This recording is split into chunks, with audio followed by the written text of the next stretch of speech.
The following program is a Town of Colonie television production of the William K. Sanford Town Library. It goes all my life's a circle, sunrise and sundown. The moon rolls through the nighttime till the daybreak comes around. And all my life's a circle, I can't tell you why.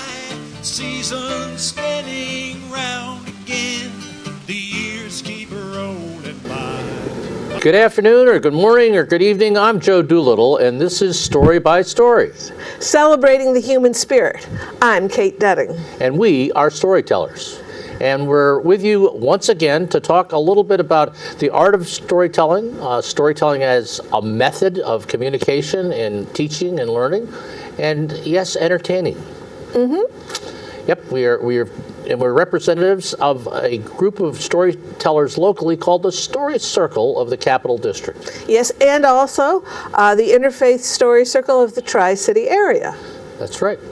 And there are all sorts of websites which we'll give you as we go through the show here.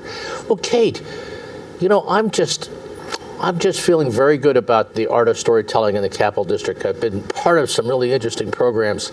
How about you? How are you feeling about storytelling today?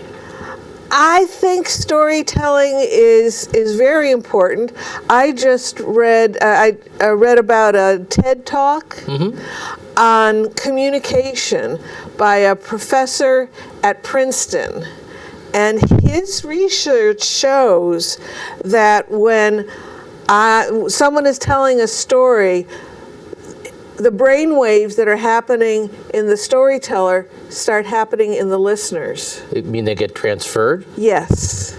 Cool. Yes. We're not talking just about the receptive areas, the hearing, but the understanding parts. So we're talking about really sharing a story, sharing, learning, and the message. Wow. Right. And what's even scarier, though, if you say, this is a story about a woman who was abused, or if you preface the same story by saying, this is a story about a woman who was heroic in a difficult situation, it puts a different slant on what people are receiving. Wow. So the idea of framing the story is really important then. Well, it's framing, yes. Yeah, but it's... They actually, in the article, they mentioned that certain news organizations could be... He didn't use the term brainwashing, but the article, I thought, got very close to it. So... well, and we know if we we hear a story, we tend to remember it. I mean, all the biblical stories were transmitted orally before they were written down, and people then and now remember the story of Jacob and the river and fighting with God and those kinds of things. So you remember the stories. And the stained glass was created in medieval times to remind people of the stories. So one of the things we're acutely aware of is that there's more to story than perhaps just the story, and there's more to becoming a storyteller. Although we think it's interesting that a lot of people are storytellers and may not know it. So it's why we operate a few things for folks who are interested in learning more about storytelling, because we have some sessions every month, and they're on our website at storycircle@proctors.org. But folks can just come in and either listen or tell a story for the first time, and if they want some feedback, we give them feedback. But if you don't want any feedback, you just tell. And the other thing that happens around the area, both in Schenectady at Arthur's Market and up at Cafe Lena in Saratoga, are open mics, and they're times when people can come in and sign up and tell their story on a stage and get some affirmations, but experience the art of storytelling. Speaking to publicly is one of most people's greatest fears. dying, losing your job, moving, and maybe just a couple down from there is public speaking. And for myself, it was the last thing in the world I wanted to do. But I got to a point 20 years ago where I found stories I felt I had to share. And storytelling is not about the storyteller in the same way as opera focuses on the opera singers. In an opera audience, I believe people know, oh, is the soprano going to hit the E flat or whatever it is? Storytelling audiences are totally different because they don't know what's coming, number one. And the story engages them, that the storyteller is looking at the listeners. We're all on this adventure together. It's an extraordinary personal art form, I feel. The other noteworthy item about storytelling I find is the sense of community that gets built around telling, whether it's around your kitchen table in a family situation, an open mic, a performance. And again, that's kind of generative. I think when people arrive for a storytelling program, they may not expect that connection with the teller or the other listeners. Maybe it's those brainwaves getting transferred around, but it's real. And certainly a recent experience where we have a program at the Irish American Heritage Museum, and we had two tellers, Claire Beadlestone and Lee Ellen Marvin. And Lee Ellen Marvin did about a 40-minute set about an immigrant woman, and Anne, who was the first person to register in at Ellis Island. Oh. And it was just a wonderful, moving tribute to the immigrant experience. And then it was followed by a set of all the Irish myths that Claire Beadlestone told, the Finn McCool and all the, and the complement of the respective journeys of the featured character and the featured teller was really just wonderful. And it's hard to describe, but it all worked. And I compliment those two tellers, and we'll be back with that series in the fall down at the Irish American Heritage Museum. But it was one of those real community builders in a way that brought history together and made it contemporary. I don't know how to say. No, but I bet when people heard Lee Ellen's story about that immigrant, they thought back to their family stories of immigration. And like my grandfather came through Ellis Island as a 2-year-old with his mother and some of his older siblings. And they got the last train out of New York City before the blizzard of 1888. Wow. Now that's part of the story right there. How did you arrive in the United States just before the blizzard? You know? And that was a killing blizzard. 40-some inches fell in this area. Trains were stuck and cattle died on it. Wow. Yeah. Well, yeah, it was a real it sounds like it could disaster. be yesterday or tomorrow around here, the way spring is holding on to be so late. Our normal format is that we have some guest tellers who are going to talk about their experience as a storyteller and share a story. Now, our guests will have to come another time because they got ill just before the show, so we don't have any guests. So one of the guests is Kate Dudding. And the other guest is Joe Doolittle. There you go. So, Kate, I want to just have you share with us a little bit. You know, you discovered you were a storyteller 20 years ago. And how did that happen? How did you discover that you were a storyteller? Well, there were two forces that were coming together to make a critical mass. One was that I was taking my young son to enriching activities. Yes. And some of them were storytelling events at the New York State Museum. I had never heard of storytelling before, so, but I had always loved theater. And then if I was ever with a group of children, I've always found it was better to harness their energy than to let them start bouncing off the walls. Right. Or running. So if I had a group that I needed to monitor, I would, out of desperation, share a story I had heard.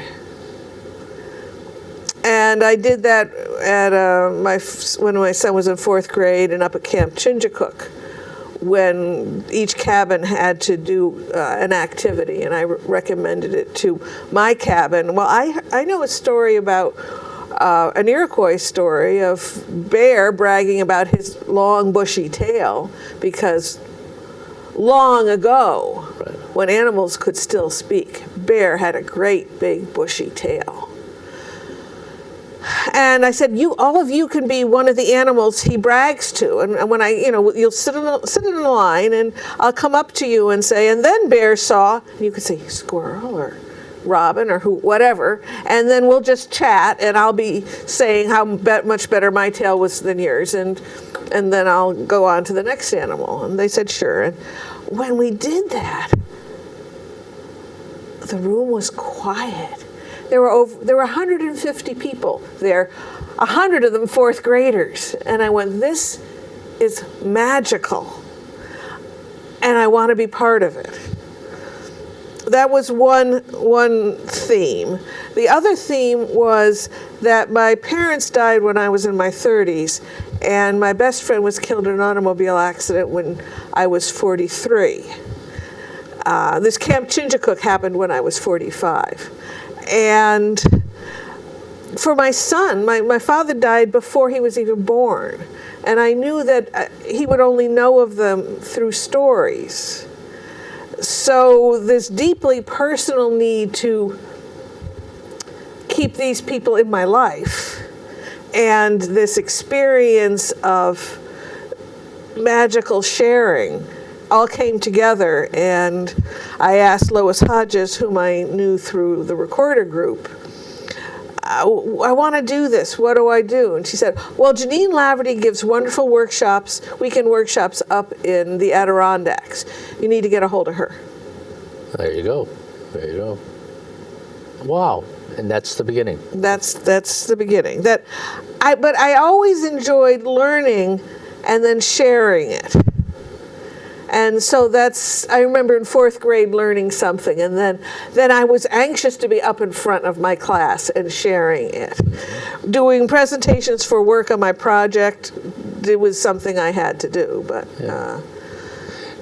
one of the things that's impressed me about your storytelling work is that you've actually made a point to collect stories around certain topics. And I know that you did a scope of work with your father's infantry unit.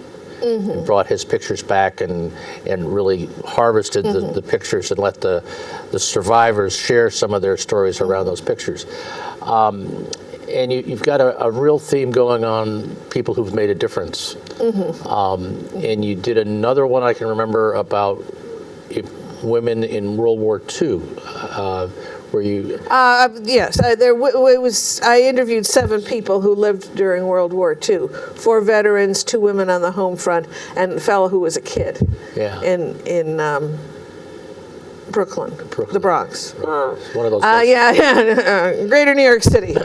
So when you're putting together an idea, or whether you're getting curious about something, how does it work that you find yourself in that harvest mode of really seeking out a cluster of stories around a topic? A cluster of stories. Usually it's backwards. It's backwards? It's backwards. Usually I find, like the last CD I did, Fighting for Our Rights, American Women Mid-20th Century. That includes women involved in the civil rights movement and the women's rights movement. So I had collected some stories on both sides of that, and so I realized they were happening in the 50s and 60s. Okay. And then I was able to see Fighting for Our Rights was what both groups were doing, and I just tried to I probably filled in a gap. Yeah. A gap or two with, okay, well, I don't have a story about a woman in this kind of situation. But it's usually, well, what stories have I tripped over, Right. and how can I connect them? My first CD was on lighthouses and their keepers. It's hard to trip over a lighthouse. Well, no, actually, and that started by I had gotten a book at a National Seashore Museum in Michigan. Michigan has the most number of lighthouses of any state in the country. Michigan. Because it has so much shoreline on the Great Lakes. Wow. Both the Lower Peninsula, and then has Lake Huron, Lake Michigan, and then this has Michigan and Lake Superior. Wow. So it's not Florida, it's not Alaska, it's not Hawaii, it's not Maine. Those were my guesses. But Michigan is it. So that had stories of women lighthouse keepers. And then they talked about Fresnel, who created the lenses, and they moved the lighthouse at Cape Hatteras.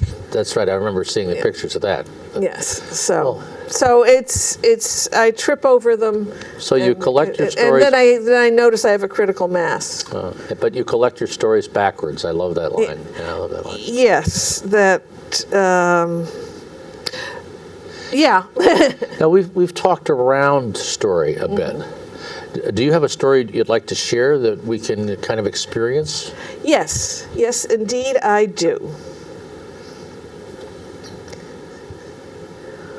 It's one of my personal stories, and I call it My Mother's Piano. It started in August of 1955.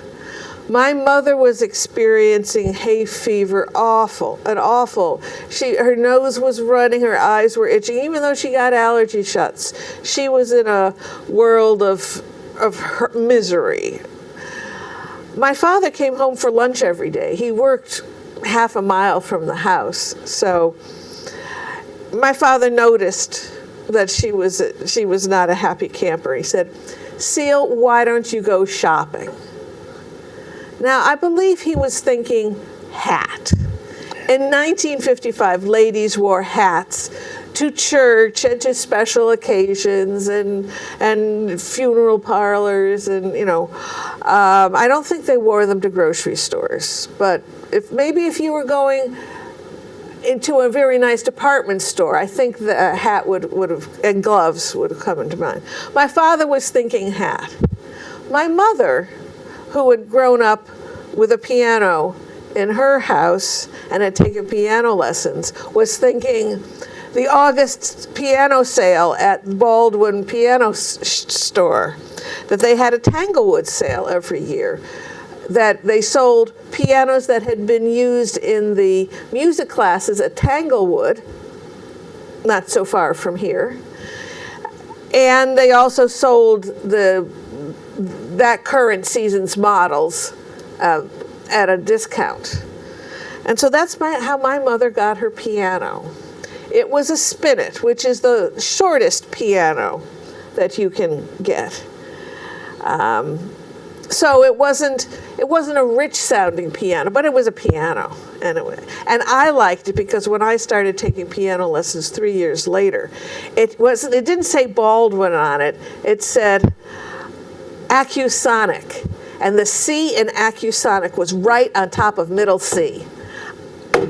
And so Who'da thunk? Who'da thunk? And so that helped me learn the pattern of the keys, because I always could find middle C, and then, okay, the same pattern of the black and the white notes. Okay, there's the C above that. There's this. And from those landmarks, I could navigate everywhere. Now, I remember my first piano book. And I remember one of my first pieces, da da da da da da da da da da da. Now that didn't sound like much, but they also included in little bitty notes a duet part for the teacher, or in my case, for my mother. So she would sit on this side of me and play all the chords, and we sounded great together. I remember that. That was much better than just what I could manage to do. Well, we continued playing duets. That when I advanced to using both hands at the same time, my mother got a wonderful book, and one of our favorites was a song from the opera Hansel and Gretel and I love the composer's name, and this was before a singer in England had adopted the name, Engelbert Humperdinck. I just loved that name, Engelbert Humperdinck. And it was the evening prayer. Da da da da da da da da da. That was my solo. In the more advanced duet books, the lower part tended to be the simpler part, and the melody was the more advanced part. So my mother would now be sitting on my right side, and I would be sitting on the left playing the lower notes. And then we reached the pinnacle of our duet career. You undoubtedly remember the Ed Sullivan Show. Right, right. Sunday night, 8 o'clock, CBS. Everybody I knew watched the Ed Sullivan Show, Sunday night, 8 o'clock, CBS, especially when the Beatles made their debut there. But he had lots of other kinds of acts, music, entertainment acts on, and one of them were Ferranti and Teicher. They were pianists. They had two grand pianos on stage facing each, so that the pianists could face each other. And they played these elaborate arrangements of classical music or popular music. And luckily for my mother and me, they published some easy adaptations of their work for four hands on the same piano. I remember we had the theme to Exodus. Oof. This land, my part here, is mine, God gave this land to me. It was majestic. We filled the house with that theme song. Now, my brother took piano lessons too. We each took 5 years, from 3rd grade to 8th grade. We didn't continue them into high school because our job in high school was to get good grades so we could get into a good college. And the piano lessons would have been a distraction from that, my parents felt. But we still, of course, had my mother's piano in the house, and my mother and I played duets. My brother, when the lessons stopped, he stopped too. But interestingly enough, after he was out of college, he bought himself a piano. It was one he could play with his feet, a player piano.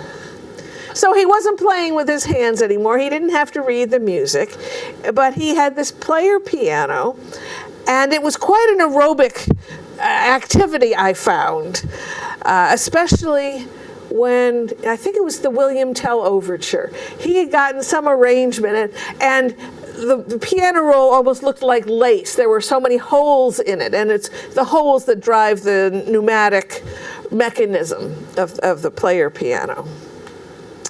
And then when my husband and I moved into our first house, my husband bought me a piano.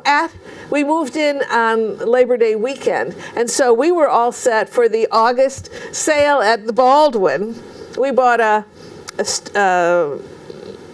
school piano, a school upright. So the tallest upright you could get, and the bass strings are strung this way, so that they're longer than they normally would be.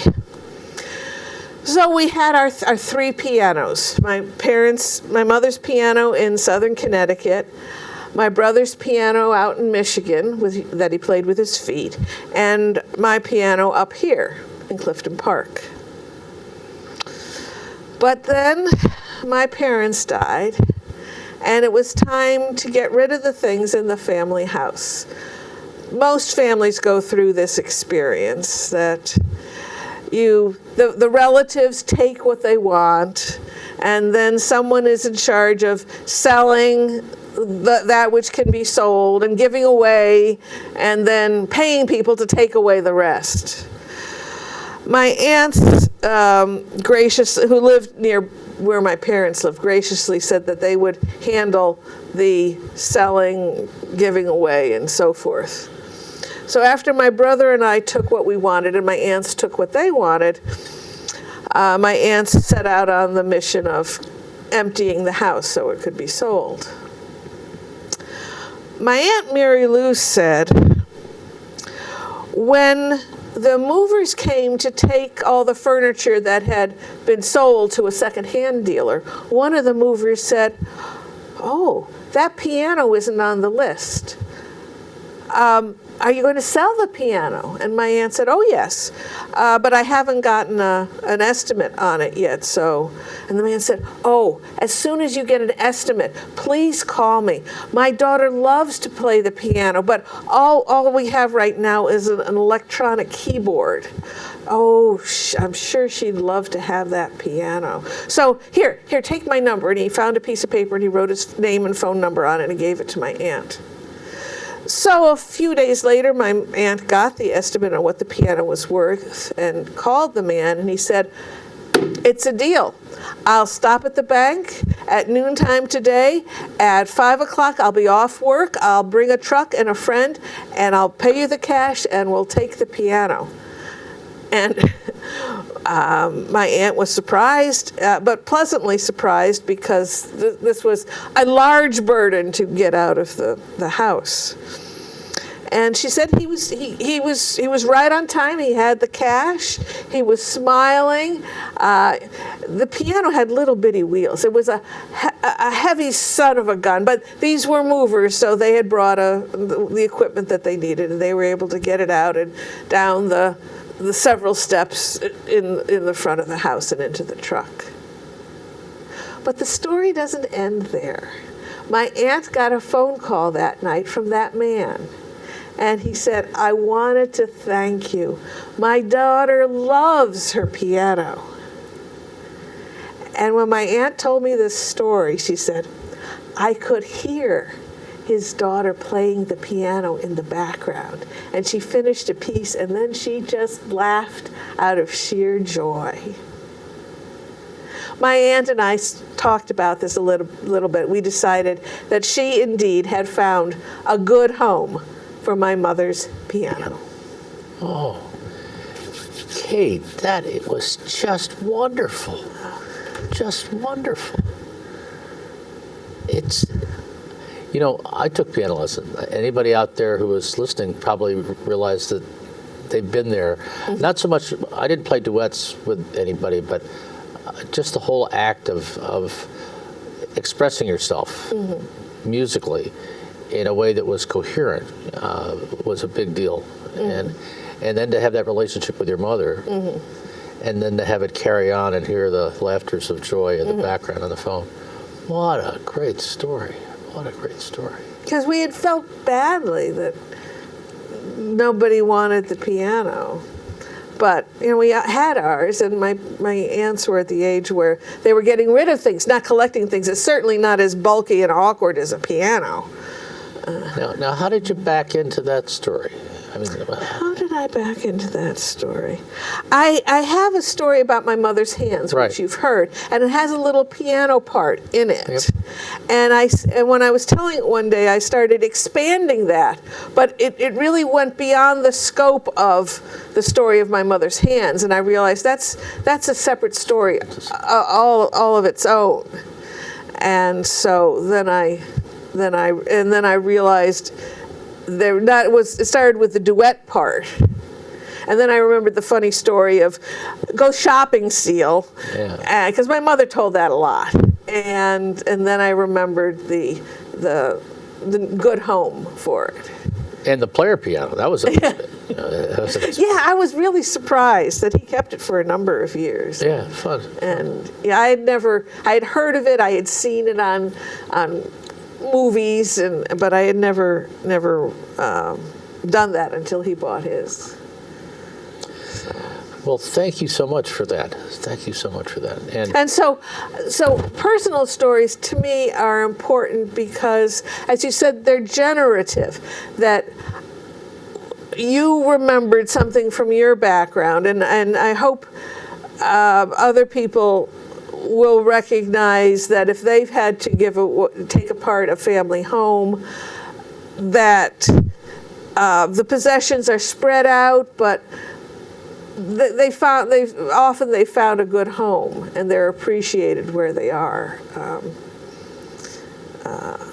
And it might be a slight guidance to people who have yet to go through that experience. So that's why I share. My family I think of them as the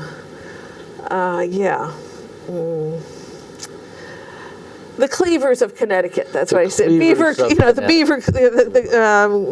Leave room. Make room for Beaver. What was that? Leave it to Beaver. Leave it to Beaver. Yes. And my mother did not wear pearls while she did the house cleaning or cooking, but. Not exceptional. Exceptional. Middle class. The house was bought with a GI mortgage. My father got his associate's degree because of the GI Bill of Rights. No Pulitzer Prize winners. Nothing like that. No outstanding athletes. Nothing. Just good stories. Good solid people. Well, we're coming on to summer. We're halfway through the show. So do we want to do the coming events? I think we should. And then I'd like to talk to you about something. Yeah. Yep, okay. You'll find out. Okay. So on June 7th, First Tuesday's Tales and Stuff at Arthur's Market in the middle of the Stockade in Schenectady. The featured teller will be Reggie Harris, and he'll be sharing stories and songs for racial healing. Yeah. So tell us a little bit about what racial healing is. For those who've watched the show, about 2 or 3 months ago, we had Sandy Powell here, who is Barbara Spring, who were members of the Albany Society of Friends, and the Quakers have started a wonderful program called Stories for Racial Healing, which includes a potluck and a round robin of story sharing about the elements of race in our lives. And race is a very complex issue. We tend to, historically, if you look at the timeline, we tend to do it over. Starting with slavery and the abolitionist movement and the Civil War and Reconstruction. As a society, I think we practice a little bit of recidivism. And whatever progress we make in formally doing some things about racism, we tend to have those things kind of slip away, and we find ourselves in the same situation. Mm-hmm. And this is a gathering that's really built around the premise that storytelling can help build understanding about some of those issues. And we weave some very interesting books that are contemporary. Waking Up White is one I identify with because it's the story really of white privilege, and it involves some of the ironies of the GI Bill. The black vets didn't get the same access to the GI Bill that the white vets did, and kind of the presumptions of things that are, in some regards, so subtle and ingrained in our society that we miss them unless we're not white. So I've been impressed with the method, and I've been impressed by the stories. Could you share one nugget of a story? Well, I can tell one. Sandy and I did a program for the Schenectady Inner City Ministry, which has come on as a co-sponsor of the series.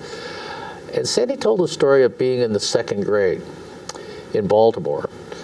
And she came home, and her mother was working, so her grandmother raised her and got her lunch and stuff. So she asked her grandma if she could bring her friend Lucy home for lunch. And why, sure, you can bring your friend home for lunch. So 2 days later, Lucy came home for lunch, and Lucy was white. And Grandma just froze at the door and was very bitter, distant. And as Sandy went back to school, she says, "You're going to get a whooping when you get home." And when she got home, after trying to figure out what she'd done, she did get a whooping, and her grandmother said, "You're not going to bring any white trash into this house again." And she didn't know that her friend Lucy was white. And so her mother and her grandmother talked through, and it was the first time as a second grader that she understood what her grandmother had been through in her upbringing in South Carolina, and how she really felt. And her mother said she'd never get over it.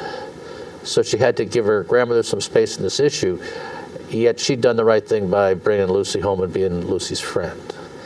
And so she described the conflict of things. And I found it a very powerful story because it's pretty basic stuff that you have to learn that you're of a different race. You've got to be carefully taught. You got to be, and that even on the cusp of what the grandmother would have taught her, that her mother kind of intervened a little bit and softened the message. It made the message different. But certainly Sandy understands her heritage. I have a story that I've never forgotten. It wasn't called racial healing, it was diversity training at GE. And one of the leaders of my class was an African American glassblower from GE's Research Center, now Global Research. And I had heard, I didn't have any need as a software person to have any glass blown, but I had heard of him because he'd been in our company newspaper because he was an athlete that had participated in the Empire Games. So Larry told the story of, he said, "I'll never forget this. I was on vacation in New Hampshire, on the coast of New Hampshire, a tourist area. And as I was going into one of the tourist shops, a woman was coming out and said, 'Oh, I'll be right back.' And I walked in and I realized I was all alone in this store and that she must have been in charge of the store. And I couldn't believe it. She left me alone in this store. In Schenectady, I am followed around in stores because they assume I'm going to steal something. Yeah. But there, she just trusted me. And it was like, oh my God, when I heard that, I've never had that experience. And he has it all the time. What a burden that must be. What, to always, they're wrong, I'm a worthy person, I can't let this gnaw at me. Well, that's a great story, and the kinds of things that happen. We were talking about community building and things. At one of the racial healing stories, is we've been successful in getting black and whites together around the table. We don't try to get anything beyond a little deeper understanding. Although there's another group that's working to kind of dialogue deeper on focusing on some action, and that's kind of been good to see in Schenectady. And they're looking at some bigger issues. There's this whole issue of the difference in incarceration rates between blacks and whites. There's the whole segmentation or stratification that's happened in city schools. And Schenectady's pretty aware of that and taking on some of those things. So So this is really, I think, an area of having a conversation that I think as a society we should have. I think there's some interest in faith-based communities helping spread it. So if anybody else out there wants to host a program, they can contact me through our webpage or at aldenjoe@nicap.rr.com because we'd love to have that. And we often have a featured teller, and I need to talk a little bit about Reggie Harris because Reggie and his wife Kim are renowned in, well, actually nationally and internationally. They live in Schoharie. They've been folk singers and educators for their entire career, and they put forth the message of life beyond diversity, of the wholeness and the richness of cultural heritage. And I got an email from Reggie. I'm blessed to have known them both. Kim just received her PhD from Union Theological Seminary. Ooh. And did chaplain training with Harlan Ratmeyer and LB Med. So Reggie said, I got a copy of this note. I'd love to help. And so we got to talking. I said, one of the ways you can help is you just come up and do. And he said, great, I'm working on a really interesting project for the Civil War Trust. And the Civil War Trust is the not-for-profit that kind of goes along with the battlegrounds. Okay. And he's done stories and songs of both sides of his family tree on the plantation. And he's only kind of described it briefly, but so he's going to do about a half an hour, and we'll weave our other stories around Reggie, where he'll do a little bit of a rehearsal for that other presentation in July, and he's wonderful. He looks like his picture. He's just effervescent in the way he goes through life. He looks very warm and welcoming. I've never had the pleasure of meeting him. And he's talented, and he's got that great baritone voice with a big range. So it's wonderful. Wonderful. So if you're around on June 7th, that would be fun to have you visit us at Arthur's. You can park just around the corner in the First Reformed Church parking lot because parking can be a little tricky down there. But come on out, and it's wholesome, and it's wonderful, and it's going to be fun. Great.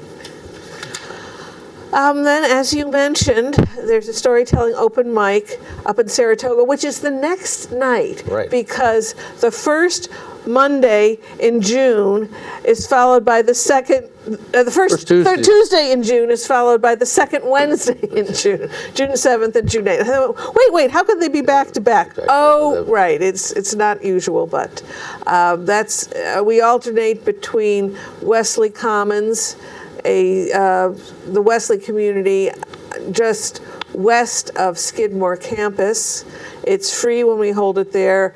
Every other month we hold it at Cafe Lena, where there's a modest price. You can find out directions on our website if you're so inclined. Then our Story Circle meeting, which you also alluded to earlier, in June will be at the Pine Hills Library in Albany on June 15th,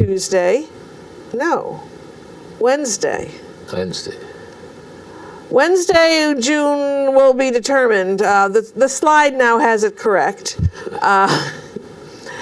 And we'll have a little learning session at 6:15, and then at 7 to 9 we'll be sharing stories under development, only telling, no reading. You could have an outline that you glance down to, but this is not a writer's group where you're reading the whole story.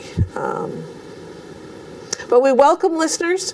We welcome listeners very, very sincerely. Then at the end of that week, down in Saugerties, is Storytelling with Janet Carter at the Inquiring Minds Bookstore. The third Friday of every month at 7 o'clock.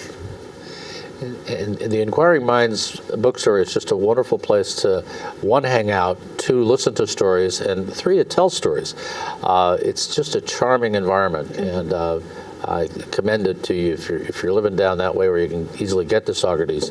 It's a great thing. It's only about an hour from Clifton Park, so if you're Albany or further south, it's much even more closer. Even more closer. Now, the Interfaith Story Circle of the Tri-City area is having an event in June, but the details have not been finalized. So you can check their website, interfaithstory.org/Tri-City, to find out information about their June meeting. And if you find that there's absolutely nothing to watch on television, which might happen, who knows, you can go to our website, storycircle@proctors.org, and click on YouTube, where we have over 170 stories on demand for your enjoyment. Now, that's what I know about June. You have anything up your sleeve? I don't have anything up my sleeve. I have a couple of preaching opportunities over the summer. I'm going to be preaching on the 26th of June at the Unitarian Universalist Church in Saratoga, which will be fun. And they asked me, I had to give them a title already. Okay, right, yeah. So it's going to be on coincidence. Okay. And I have one of the coincidences in my life is I have a very good friend who goes to this church in Saratoga, whose birthday is June 27th, just like mine. So we're conspiring that after the worship service, we're going to have a shared luncheon, bruncheon party in Saratoga for our respective birthdays. On your birthday eve. Yes. So that's one of the coincidences that our birthdays are the same. So, but that's about the only thing up my sleeve at the moment. Yeah. I would like to talk a little bit about just another aspect of our abolitionist history or our racial history. Our church, the First Reformed Church Of Schenectady, is a partner with the Duryea African Methodist Episcopal Church up on Hamilton Hill on Hewlett Street. And the church is named after a member of our church who helped organize that congregation in 1837 when he was a Union College student. And he went off into ministry, practiced ministry elsewhere, came back and started the Second Reformed Church in Schenectady, went to war as a chaplain and passed away of his illnesses in the war. And the congregation named the church after him about 15 years later. So we've maintained a relationship, and the denomination, the AME Zion denominations, was inherited the Harriet Tubman homestead in Auburn, New York. And the story behind Harriet Tubman, who you know is the Go Down Moses and the Underground Railroad and the woman's suffragette, quite a person. She was given a spot of land and a house by William Seward, and she subsequently bought it right away because she didn't want the gift. But she and William Seward were allies in the abolitionist movement and other things. So Seward's folly buying... Seward was the Secretary of State with Lincoln and the candidate who didn't get the nomination and all that stuff. And he and his wife played a fairly significant role in the Underground Railroad. He was also a Union College graduate, by the way. I am too. There you go. So the denomination supports the homestead and museum, and they have a fundraiser festival every year, which we did just this past weekend. And our choir participated along with several other community choirs, and it was a wonderfully vibrant service. And you're a member of I'm a member of the choir. And what impressed me was the nature of the heritage. And, you know, we often think about African Americans as being challenged in a family structure. But there was a young 7-year-old boy who was being nominated to be a Tubman candidate to go to camp at the Tubman homestead, who was a direct descendant of Harriet Tubman's brother. And, you know, you listen to the family tree the way any of us would listen to the family tree, and it was pretty powerful connections. And we had a wonderful time musically. And through all of that music, not all, you know, old spirituals, but contemporary gospel and contemporary, just a range of really deep talent. It was uplifting. And if ever we can make lemonade out of something like slavery and racism, let it be a wonder to the love of however the Spirit moves in our lives or however the democracy of our nation carries us. Because at least on Saturday night in Hamilton Hill, things were alive and well in the world of people being together about important issues and understanding what the love of life and God was. So it's kind of a really neat experience. So I share that with you, not so much as a story, but just how wonderful it is to be able to carry the courage of a Harriet Tubman forward. And then she gets placed on the $20 bill. Yes.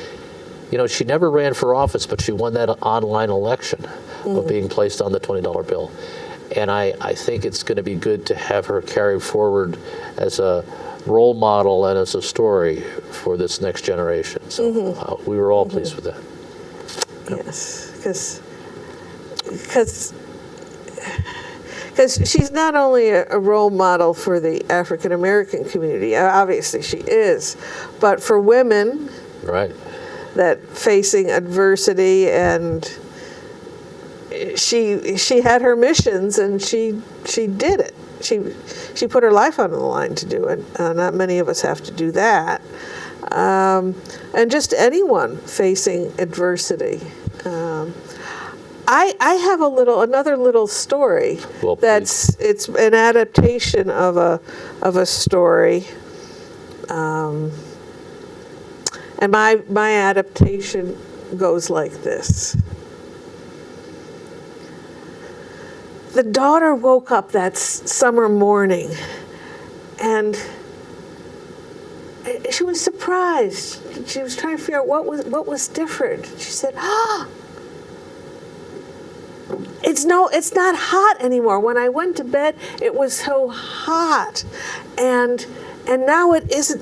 There was the storm. I remember the storm woke me up during the night, but the storm brought in the cool air. That's why I'm underneath my sheet and my blanket now. The storm. Oh, you see, the daughter and her mother lived in a house by the shore. And so the daughter ran into her mother's bedroom and said, "Mommy, Mommy, Mommy, get up, get up.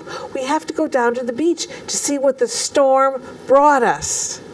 Because the high waves from the storm always went way up on the beach, farther than the tide normally went, and would drop all kinds of things.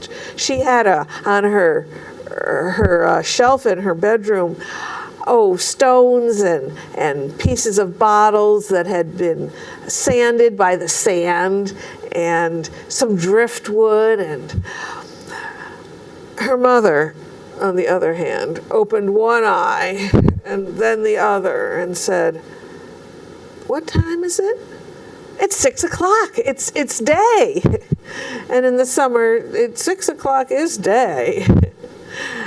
"Mommy, Mommy, we have to go to the beach to see what the storm brought us."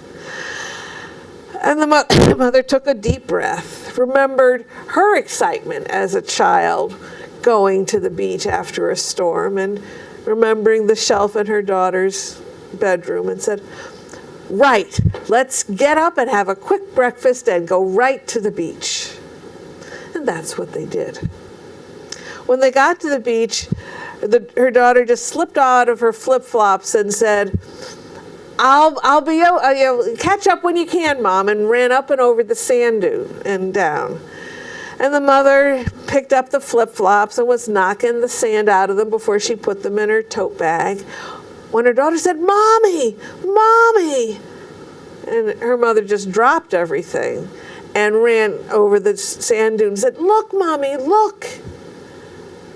And there, above the high tide mark, were thousands of starfish that had gotten caught by the storm's waves and brought up. Now, starfish have legs. They have lots of legs, but they're only itty-bitty ones. And that was a long way for them to travel back to the water. But the daughter, after she got over the horror and surprise of seeing all of them, went over and picked up one and carried it down to the water and let it go, and went back again without a pause. And her mother said, "Sweetie, you're not going to be able to save all of them." "I know, Mommy, but I can save some." And her mother said, "Of course, we can save some." So she started joining in. She could take two at a time and bringing them down to the water. Now they stayed on that beach doing that all morning long. There were a lot of people who passed them. You know, people like to walk on the beach and walk their dogs. And almost everyone noticed them and stopped and said, "What are you doing?" And the little girl said, "We're saving the starfish." And they almost always said, "Well, you know, little girl, you won't be able to save all of them." "I know, but we can save some." As she scooped up yet another. Most of those people stopped and helped. Some for only a few minutes, but some for over an hour. And by the time it was high noon and the sun was so hot that it had killed the rest of the starfish, they had saved a surprising number of starfish. The mother and the daughter never forgot that day. And whenever they faced a seemingly impossible task, they got together as many people as they could, and then they did what they could. Wow. Thank you, Kate. Thank you, Kate. That's, the power of a child. Yeah. And the love of a mom. Yeah, so I extended the original story, and I'm sorry I can't remember the author's name, ended with the child saying, "But I can save this one." Right. But I think it went beyond that. Yeah. I think his fictional story, his characters, it would have gone beyond that, Yeah. And I think that's what we all have to do. That we can only hold up so much of the sky, Right. and our section of the sky, and we're all in this together. yeah, That's and true. all the interfaith groups there, and the racial healing groups, and well, we've spent an hour talking about the power of story, about the nature of generating good ideas from listening and from telling stories. And it's been kind of fun to be with you. We hope you've enjoyed it. And we hope we see you at some of the Story Circle events that are going to be happening over the summer. And come back next month to hear about what's happening at Schoharie Crossing. Right. The big summer storytelling events in the greater capital region. Right. And it's a wonderful place, and it's kind of a surprise because people don't always know it's there. So stay tuned. We hope to see you. Mm-hmm. And Kate, I'll never look at a piano quite the same again. Thank you, Joe. And thank you for all you do in bringing groups together for storytelling. My pleasure. It goes all my life's a circle, sunrise and sundown. The moon rolls through the nighttime till the daybreak comes around. And all my life's a circle, but I can't tell you why. Seasons spinning